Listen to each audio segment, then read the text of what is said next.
Please allow me to make a response to what Dr. Ramachandran has actually brought out clearly. In his introductory remarks, Professor Vinoth has given the scope that politics is more than government. Politics, he has pointed out, entails the whole of creation, which is essentially the human realm over which the Creator exercises his reign and his rule. Indeed, creation entails the visible, the material, physical creatures, as well as the invisible spiritual reality. When we think about politics and the Bible, we must note that politics, as he has pointed out, must not be an abuse or misuse of the Bible. And he has given significant examples from Palestine, from South Africa, and even the dictatorships that we see cutting across, especially most of our countries. Indeed, the Bible is for us Christians the foundation of our political engagement, and should be read and applied in such a way that it speaks to these generations and the diversities of their worldviews and philosophies. Theology today has its own peculiar sets of circumstances in which it operates, and as such, it seeks to work out its own solutions to deal with these particular contexts. The Bible must be at the core of the development of a political theology that speaks to the uniqueness of context and its peoples. It addresses issues and questions that are embedded within the very core of our existence.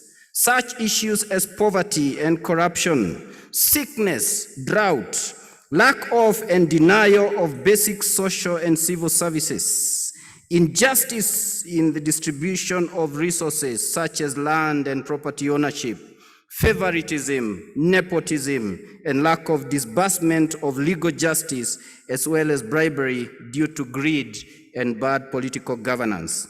These are issues facing most communities today, and the church must have a clearly defined theological rationale that does not relegate its responsibility to other institutions and organizations whose interests fall short of the divinely ordained biblical mandate. In this respect, then, viable political theology must address from a biblical perspective such issues that the community grapples with. The church is thus faced with a clamant demand for an interpretation of Christian faith in a sanguine hope that such an interpretation, when produced, would provide the means of bringing home the truths of the Christian gospel in an idiom related to our situation. Each theology is shaped by the social structures and values it encounters in any given context.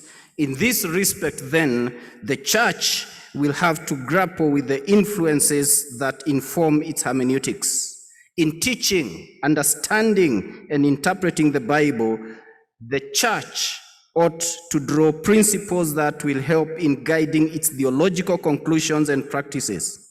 Such an approach will demand that, although influenced by traditions, the church will wrestle with the scriptural text in its entirety as the only basis upon which meaningful theological discussion can emanate.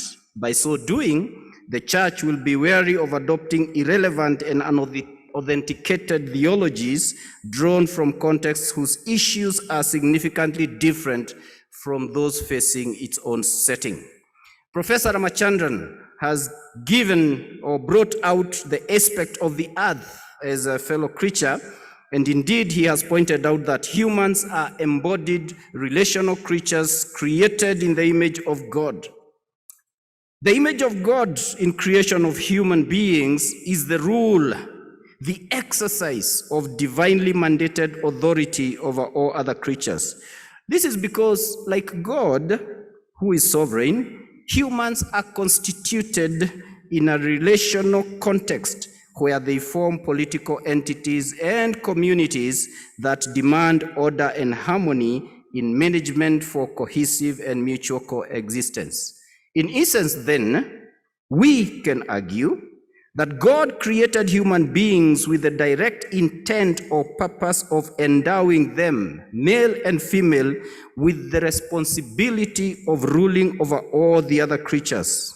Essentially, God delegates his kingly authority and responsibility by endowing them with his image and thereby mandating them to exercise that authority as a cosmic function. The image and likeness of God is thus tied to the human function of ruling. Consequently, the purpose of human creation is intentionally political. God creates human beings, male and female, to reflect the king in the domain of his kingship. After establishing order through the act of creation, he endows people with his image and likeness and ushers them into the political realm, that is creation, and mandates them to rule and govern. The creation account I propose in Genesis utilizes political language by speaking of human beings who exercise dominion over the earth and its inhabitants. Take note, humans are not created to dominate other human beings or become tyrannical. The imago Dei, the image of God, enables us to exercise our authority over creation by overturning our supremacism, since our resemblance to God and our capacity to have dominion call for our imitation of God, in which we are not self-seeking but constrained by our subjection to his character. As kings and not tyrants, we mirror his image, but if we lord it over others, the image in us is denied and even destroyed. This implies that politics has to do with the stewardship of creation, which Ramachandra has clearly demonstrated in his speech, by managing and ordering it, and that we are not to be dictators of others, but to rule creation. Proper politics, therefore, according to the image of God design, is not about domineering, but subduing the creation. The creation principle model given here is shalom in the context of anarchy. Such a stance in politics denounces any form of violence precipitated by the desire to rule and control others. Political violence is a denial of the value of humanity. Politics should be the exercise of our created human nature in obedience to God's command. Being a politician is essentially the epitome of identification with God, and conversely, not to be a politician is theologically a human impossibility. For humanity is interconnected through creation with the master politician, the creator himself. This means we all have a political role to play in our created nature as bearers of the image of God, by which we are rulers and managers of the creation, which we must steward. Professor Ramachandran has also engaged on the politics of redemption, in which he has highlighted the role of Israel in its vocation of embodying a new economics, a new politics, being light to the nations. And this role, he has pointed out, is seen in such critical provisions of the Sabbath, the Jubilee, the institutions, as he has clearly discussed, the canceling of debts, freeing of slaves, the cities of refuge. And also he has clearly brought out the aspect of the separation of powers with judges, kings, priests, prophets, and also tackled the question of what the gospel is, and highlighted the centrality of Jesus Christ, who is Lord. Indeed, God's redemptive work is clearly illustrated through the covenantal relationship established with his people. And of course, as we look through the Old Testament, we see that the entire Old Testament can be treated and understood as a covenant or God's oath with his people. Those who were in this covenant relationship were therefore blessed, and as they obeyed, they became agents of God's blessings, and those who disobeyed, then they received God's wrath. This inclusion or exclusion was confirmed by either obedience or disobedience, as depicted in Deuteronomy 28. And also, the hallmark of this covenant relationship was love for God. In the Shema, love the Lord your God with all your heart and with all your soul and with all your strength. And this was manifested through obedience to the law, as Professor Ramachandran has clearly brought out. The concept of kingship in Israel, of course, we find that it changed the mindset of the Israelites, because for them, their king, who essentially they rejected, was different from the kings in the surrounding nations. The fulfillment of the promises of God to the Jews was actually found, as Professor Ramachandran has brought out, in the person of Jesus, who was the Christ, the Messiah. And this is important for us to take note of, because as we come to the New Testament, we find that it is rooted in the Old Testament. Old Testament Jewish thought laid the emphasis on the manifestation of the kingly activity, which we see demonstrated by Jesus in the New Testament through his teaching in parables and miracles. Therefore, the anticipation of the Jews of the coming Messiah, of the Davidic king, not only shaped their minds, but was also fulfilled by Christ's ministry in every respect. This is well captured in the pronouncement of the good news by Jesus soon after his baptism by the forerunner John the Baptist, in calling people to repent because the kingdom of God has come.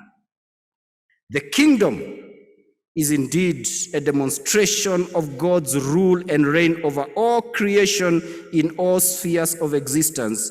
And this is depicted in the plan of restoration of humanity from their sinful and fallen nature and separation from God, to acts of obedience. And this brings about the forgiveness of sin and the radical transformation of men and women from all nations of the earth, as they submit themselves to the power and authority of Christ, who is Lord of all.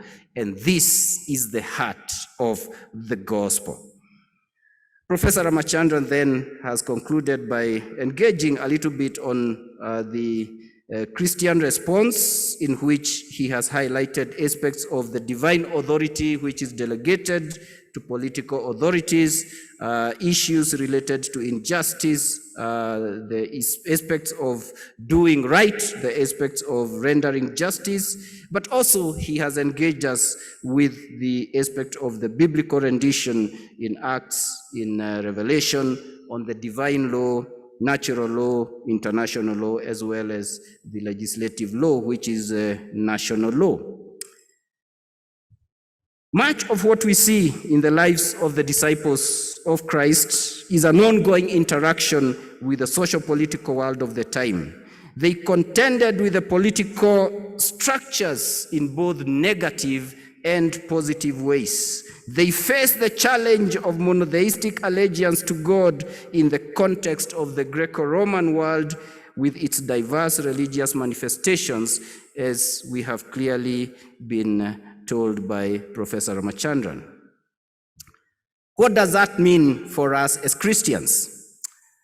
What it means is that the political responsibility of Christians is to be subject to God and his design for the administration of his creation, as he exercises his rule administered through his divinely ordained institutions. Human governments and those in positions of authority are therefore custodians entrusted with the responsibility of administering justice and righteousness for all of God's creation. The church, therefore, must engage in political activity. We as Christians must maintain our integrity and keep our biblical values intact. We must never compromise principle by engaging in unethical behavior or endorsing or fostering sin and political malpractices. As we rightly engage in supporting legislation or candidates or political parties, we must be clear that biblical faith is vastly larger and richer than every limited, inevitably imperfect political agenda, and that commitment to the Lordship of Christ and His one body transcends all political commitments. The church must entrench a sense of national beliefs and a code of moral behavior and values that will shape every facet of life. It must be involved at a national level in the formulation of electoral processes and procedures. It is the role of the church to help governments model an alternative political structure that will incorporate all societies that make up its citizenry in the ownership and support of the constitutional provisions. The church should be at the forefront in demonstrating how citizens should rise above regional interests coupled with negative tribal and ethnic attachments which hinder progress in actualizing the constitutional mandate of their country. The church indeed must address issues of human rights, good governance, injustice, corruption, and exercise of power.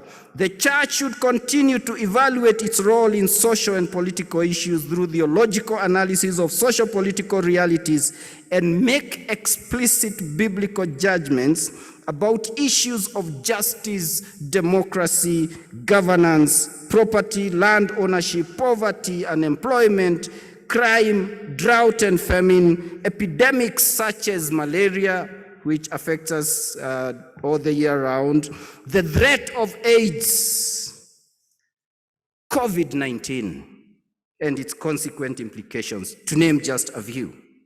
The church must develop a theology that is focused on addressing these issues with a view to bringing about human transformation in all aspects and dimensions of life. What then do we conclude about the role of the church? Involvement in politics is a clear demonstration of the church's faith and obedience in following the example of Christ, who was political in every aspect, from his birth, his life, his ministry, and his death. Indeed, the cross is political. Christ was not oblivious to the social-political issues of his time while he was on earth. And he continues to be involved through his church, his body.